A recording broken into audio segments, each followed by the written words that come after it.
Hello, welcome back. Not made a video for a while. I bought myself a new bike, or new to me bike. It's a 1998 Honda Fireblade in blue, and it's obviously not without its problems. So here we go. As you can see, it's in bits. Well, not in bits, but I've got the clutch out of it. And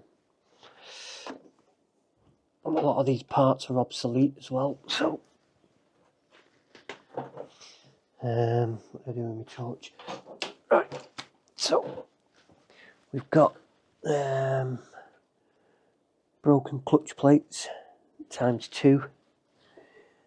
A lot of all this is all obsolete. Some of it's available, some of it's not.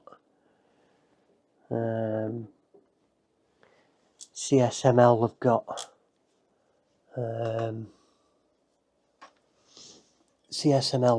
the pressure plate. It's got a few marks on it, so I've got one of them coming. That was the last one that they had.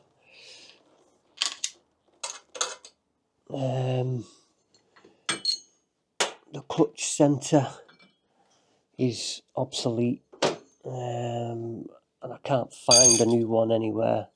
Actually, I tell a lie, there was one in Poland and they wanted ridiculous money for it. So I'm not sure about that, but it's got a lot of marks from where the clutch discs have broke up. I don't know if the camera will pick it up. There's also a couple of other marks. I think that was actually me getting it off. So I'm going to see if I can source a good second-hand one of those. I've got a new one of them coming. The clutch basket is obsolete, but Fowler's in Bristol have got a couple. So I've got one of these coming. There's a bit of backlash between the two parts of the basket. All the springs are rattling. Comes with a new bearing. There's quite a few marks from where the clutch discs have fell apart. So, you know, there's quite deep scoring there. It's quite marked where the clutch discs lock into the clutch basket. So I've got one of them coming.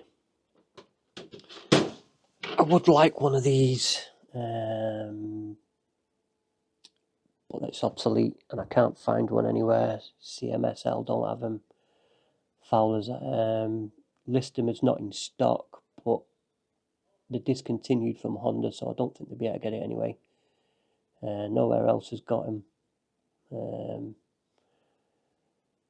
So that bearing and this piece which drives the oil pump, that goes into the back of the clutch basket, and they're what obviously lock it into it.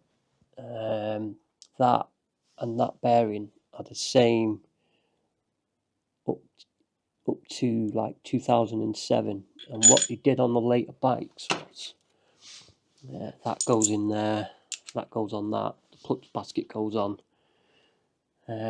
What they did on later bikes was like the 929, 954, the fuel injected CBR900RRWs, up till about 2007 was they made that in one piece. So I've got one of them coming to see if it's going to be the same. The only difference is it doesn't have these cuts in it, these relief cuts, and I'm not sure if that's going to be to allow oil to come out. So I'm going to have a look at that when it comes.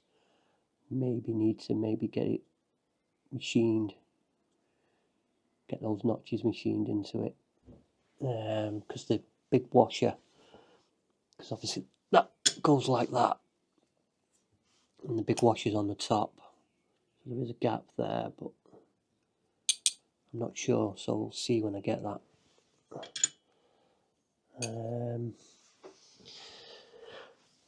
Obviously I'll get a new clutch pack.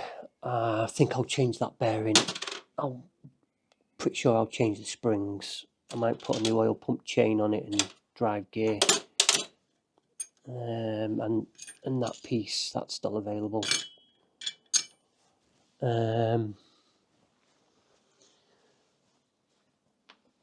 Sump pan's off it, so I could check the oil pickup pipe, which was lucky because that piece was in it.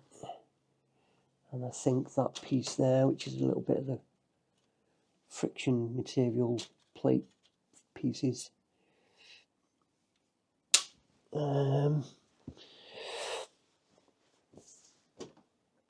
So the bike itself, I've purchased an underslung caliper mount, which is from Hammond Engineering in Australia. I think I'll get that Cerakote black before I use it. Obviously I need to find a caliper to go with that. Hell and Brembo do a caliper that'll work with it. I'll need to have a new line made, and I was going to change it anyway because I don't like red, so that was going to go anyway. Tyres have got a bit of age on it, so they're going to get changed at some point. It's got a WP suspension race shock. I think it's been on a while, so it could probably do with a service. And whoever was using it before me, it had no sag in it whatsoever. So obviously I've adjusted that, so it's got some sag in it. It did come with rear pegs. I put that on. I'm not taking passengers. I am going to make it into a bit of a project. It's not going to be full of Chinese Temu rubbish. I'm going to change the rear, or I'm planning on changing the rear seat cowl for like a race style one with no back seat. That'll come from a 16 road and race if I get one. I've changed these clip-ons. These were for a ZX4R, which I've got to work with, or to use on the CBR900, which I'm going to get rid of because this is going to be its replacement. It's got a radial master cylinder, which these didn't come with.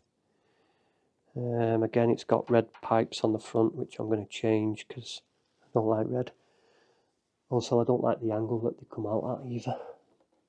So maybe a set of custom hell lines. It's got PFM racing race discs, which I'm not sure if I'm going to keep, although they do work well, but they're a bit noisy. They rattle.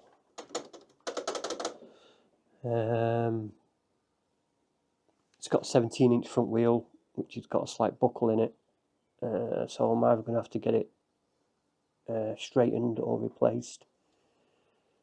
The 9899 had different fork yokes, and I think the best front wheel for this year is off the VFR 800. What else has it got? It's got a Dynajet kit in it. I've been through the carbs as well. One of the pilot screws was damaged. I had to get that out, and the other three didn't have the washer or the O-ring in it.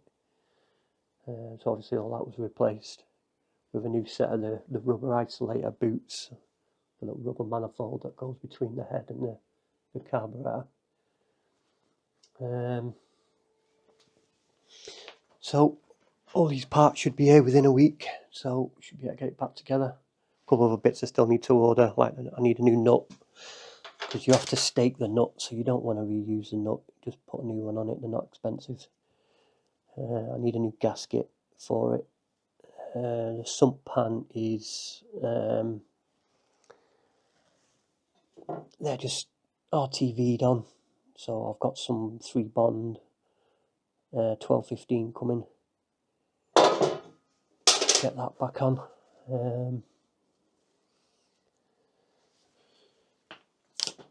So yeah, if you've made it this far, thanks for watching, and I'm going to do a bit of a project with this, so there should be some more videos to come.